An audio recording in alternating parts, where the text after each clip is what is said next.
我而家就喺英國嘅地方，我而家就喺西班牙啦，而家我哋就喺非洲啦。呢3個地方我哋一日去晒。你知唔知非洲同歐洲其實近到離晒譜啊？最近嘅位只係相隔14公里，換句話講，大概就係中環去荃灣嘅距離。天氣好嘅時候，企喺一邊係可以直接望到另一邊㗎。哇，嗰邊呢就係非洲啦，會見到摩洛哥嘅沙漠，真係比想象中近咯。我喺直布羅陀出發，先會經過西班牙嘅南端，坐船橫越直布羅陀海峽，去到摩洛哥嘅丹吉爾。船程大概係1個鐘，但就會由歐洲踏足到非洲。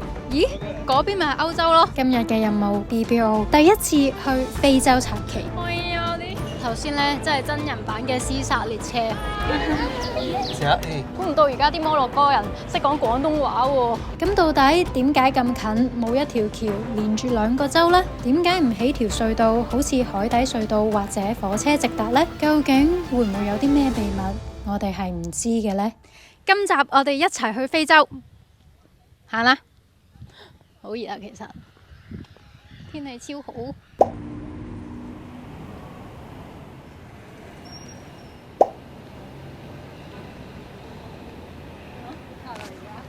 係咪拍啦？報時啊！報時，而家8點半，都幾早。今日一定係美好一天㗎。今日嚟講下今日嘅目標係乜？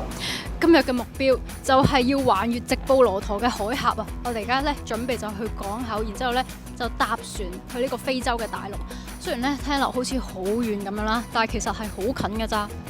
我哋去非洲咁遠啦，係咪應該要學 MM 咁樣咧插支旗喺非洲啊？哇！咩啊？呢個就係嗰支旗啊？咁大塊㗎原來？誒咩意思啊？咁支旗杆咧？我插去非洲，我對雙腳落地咁樣啊？唔係好得喎！咁難得去非洲喎，係咪應該要買啲手信俾我哋嘅觀眾呢？佢哋陪我哋去到咁遠喎。我諗下先，我哋去非洲嘅摩洛哥。摩洛哥呢，嗰啲手工藝品係好靚㗎，你知唔知？咦？喂，你唔係影緊我嘅咩？要你影緊咩啊？白色嗰埲牆。歐洲同非洲最近嘅距離呢，唔夠14公里，大概就係中環去到荃灣嘅距離。天氣好嘅時候，企喺直布羅陀嘅最南端，係可以清楚見到對面摩洛哥嘅山影㗎。成個海峽睇落去好似好短，但實際上就係連接住大西洋同地中海嘅交通要道。你可能會問啦，點解唔起條橋呢？呢個海峽最窄嘅位呢，就係14公里，而海水最深嘅位呢，就超過成1000米。咁對比起英國同埋法國之間嘅英吉利海峽呢，最深處180米，係差唔多超過成6倍。所以呢，如果要喺度起條橋嘅話呢，係好難打得到條橋柱打到落去咁深㗎。你可能又會問啦，咁點解唔起隧道呢？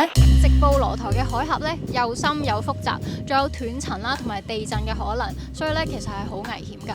即使咧有人想喺海底度起條隧道咧去過啦，但係咧都要考慮到通風啦、壓力同埋安全系統嘅問題，而且咧佢嘅維修啦同埋建造成本咧係可以超過成1000億美元㗎，咁所以講咗幾十年啦，都一直都係喺紙上面冇落實到。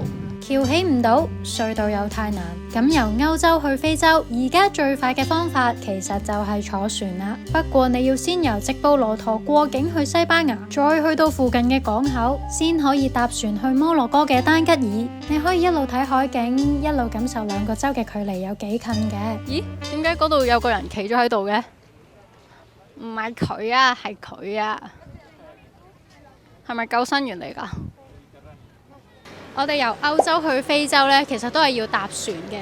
咁而家呢，我哋就去緊個碼頭啦，就大概行11分鐘左右，咁應該都好快嘅，應該冇乜難度。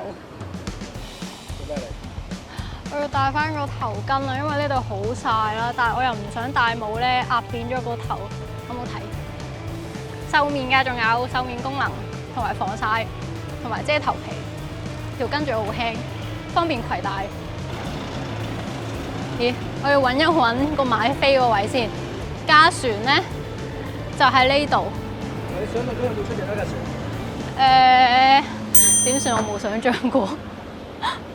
千祈咧唔好以為去非洲咧就係啲好簡陋嘅船啦，其實唔係㗎，你睇下係好大型啦，好似去度假嘅船咁樣，成功到達。Free ticket to go Tanzania。我哋咧就買咗3個人嘅 return tickets 啦，咁總共咧就204歐。我哋去嗰陣時咧就要填呢一張應該係入境 form， 跟住咧要講下我哋幾點搭船啦，因為其實我哋早咗嚟噶。我哋嘅下一班船咧係2點，我哋1點已經到咗。佢係平均都2個鐘一班咯，所以其實都算 OK 嘅。同埋你都唔會話驚咧好遲翻咯，因為佢最遲嗰班咧係11點。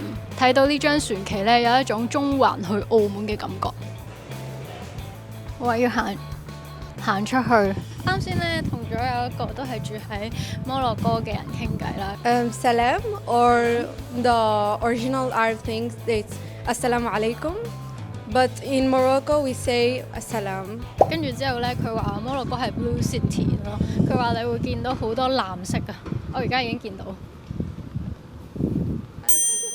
Thank you. You're so nice. Thank you. Nice to meet you。哇，紅地氈啊！行得優雅啲先。優雅咗啦。係啊，好優雅啊！而家呢一層咧就係泊車嘅，你睇下幾多。跟住然之後就會上船啦。而家我見到佢哋擺緊行李，係紅白藍膠袋。呢架船嗰啲玻璃咧係三角形咁樣咯。我以為咧係佢會開咗，即係半開放式咁樣，俾人可以即係拉開，然之後感受下啲海風。但係今次就冇。呢個咧就係直布羅陀嘅海峽啦。聽講咧9個字就會到啦，所以咧你想望咁靚嘅海咧，就要快啲望。其實呢架船咧真係好平穩㗎，而個海亦都非常之靚。喺呢架船上面呢，仲有一樣嘢係可以做㗎，就係你可以去到船尾嘅甲板位置啦，欣賞直布羅陀嘅呢一個海峽。但係就有呢個風險啦。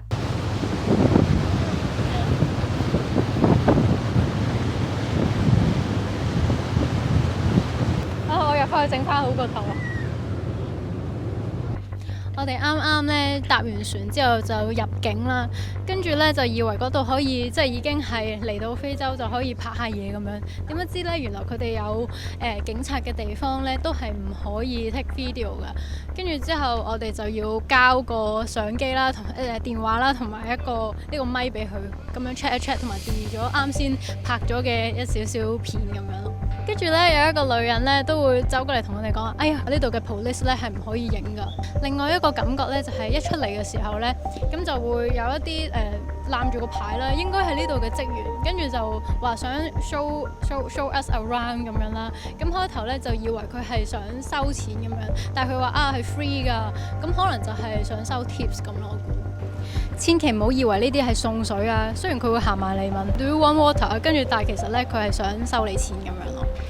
佢係會周街問人要唔要水，可能呢度多遊客出嚟，跟住一出嚟就個個都好熱咁樣，佢就覺得呢個係一個做生意嘅契機。嚟到摩洛哥呢，第一個感覺同西班牙唔同嘅地方呢，就係呢度空曠咗啦，同埋呢，有一樣嘢呢，就係觀眾睇唔到嘅，就係聞到嘅我哋，就係有一種海水味啊！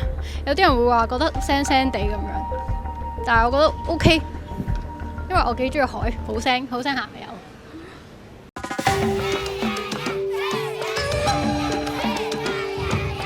一講起非洲呢，好多人呢都會諗起可能呢度係黑人居住嘅地方啦，跟住會有好多動物啦，同埋可能會有少少唔安全咁樣。但係其實呢並唔係噶，你睇下我哋而家身處摩洛哥嘅一條巷仔，幾多手工藝品，唔係你想象中咁噶。我上網睇呢度係手工藝品嘅天堂啦，跟住呢度嘅陶瓷呢都係好出名噶。佢哋呢都係好中意將啲貨品呢掛上喺天嗰度咯，睇落好色彩繽紛啊！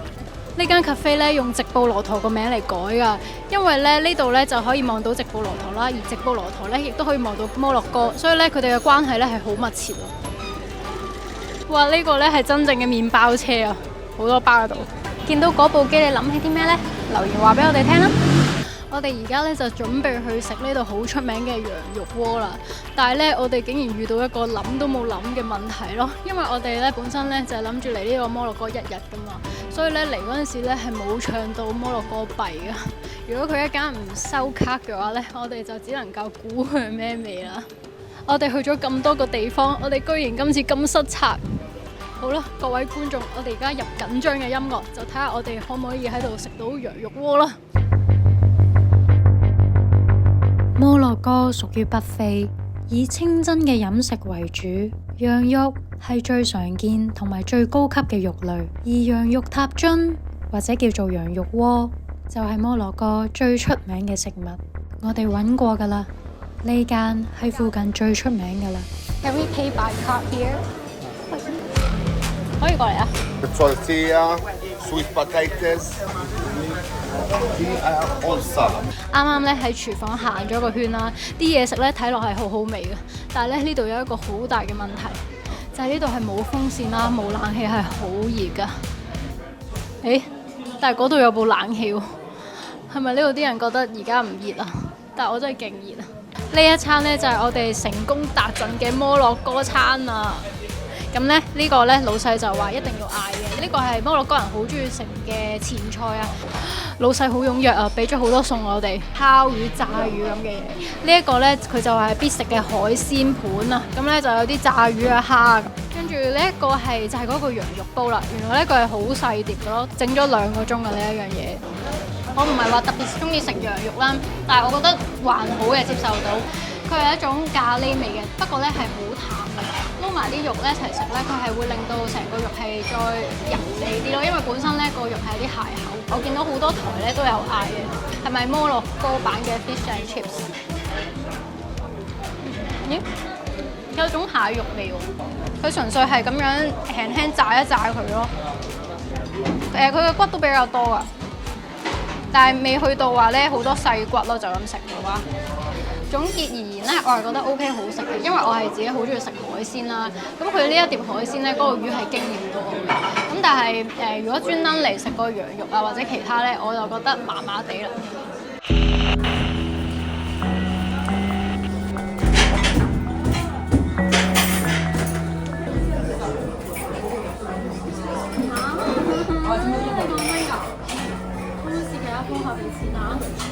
突發情況，其實我哋2個人都有問佢可唔可以 pay by card 啦，跟住指埋張卡，佢話可以喎，但係唔知點解咧，啱先想埋單俾錢俾咗先嘅時候咧，佢話唔收就係收 cash 咯，我都知啊。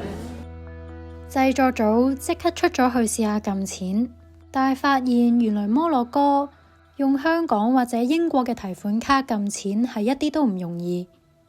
佢哋突然之間同我講 Hillary， 不如我哋就咁衝出去咯。我認真㗎，好似咁奶㗎。恐怖啊！未試過咁樣㗎。喂，仲食咁多？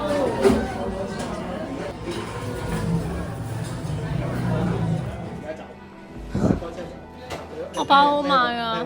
好唔好意思咯，如果真係咁樣走，我未試過咁樣㗎，認真㗎。數3、2、1就嚟好嘛？哎呀啲，好癲啊！點解會咁樣㗎？我唔信你揸住機咁張揚。好，你數3嘅啦。3、2、1行咯，行咯。唉，好嘢！會啊，咁樣先好㗎嘛。Good， 有錢就開心。錢真係好緊要，你知唔知啊？賭錢心慌慌 ，I love money。哇 ！BBO 嘅旗終於登陸非洲啦，不過漏咗啲咯。好啦，我哋而家揀埋手信俾啲觀眾咧，就搞掂啦。咦？磁貼應該係最多人中意嘅，因為屋企點都有雪櫃噶嘛。咁揀個先，就呢個啦，好唔好啊？如果觀眾想要嘅話咧，就 IG DM 我哋講 I love BBO， 咁喺出片24小時之後咧，我哋就會抽出1個幸運兒送俾你噶啦！快啲啦，我哋要趕船啦！司機去碼頭啊，唔該。And go no. 雪冚寫 A。啊，估唔到而家啲摩洛哥人識講廣東話喎，勁有料！頭先咧真係真人版嘅屍殺列車，我哋7點鐘船啦，跟住諗住趕船就勁多人，點不知咧排到我哋嘅時候咧問佢，原來係上一架 delay 咗，所以啱先就塞爆人。呢個時候咧就令我諗翻啦，喺地理位置上咧，歐洲同非洲嘅距離咧係可以好近㗎，咁但係咧就係因為一啲基礎嘅連接啦冇咗，咁就又或者因為啲歷史嘅因素啊，又或者啲環境嘅因素、社會因素，令到我哋覺得非洲俾我哋嘅感覺距離上係好遠，唔知道如果真係起咗一條橋啊或者隧道嘅話，呢一種陌生感會唔會大大降低呢？我哋帶住我哋嘅問題，問咗一啲摩洛哥人，佢哋嘅答案令我哋都有啲意外。喺船上面同人傾偈啦，就有當地人覺得直布羅陀同摩洛哥之間之所以起唔到一條橋呢，係因為政治嘅原因。佢話咧喺海底既然光纖都鋪到啦，跟住再睇翻港珠澳大橋又起到喎，咁點解佢會話因為技術嘅問題而起唔到呢？背後嘅其中一個真正原因呢，就係因為怕啲非洲人咧會偷渡入去歐洲。咁其實咧兩個地方之間人與人之間嘅關係咧係好㗎，但係咧就因為政治嘅瓜葛啦，令到佢哋嘅距離遠咗。其實呢個咧都係當地人嘅個人意見嚟嘅啫。咁背後真相係點呢？係冇人會知嘅。咁而至於未來會唔會起到條橋去 connect 呢？咁亦都係拭目以待啦。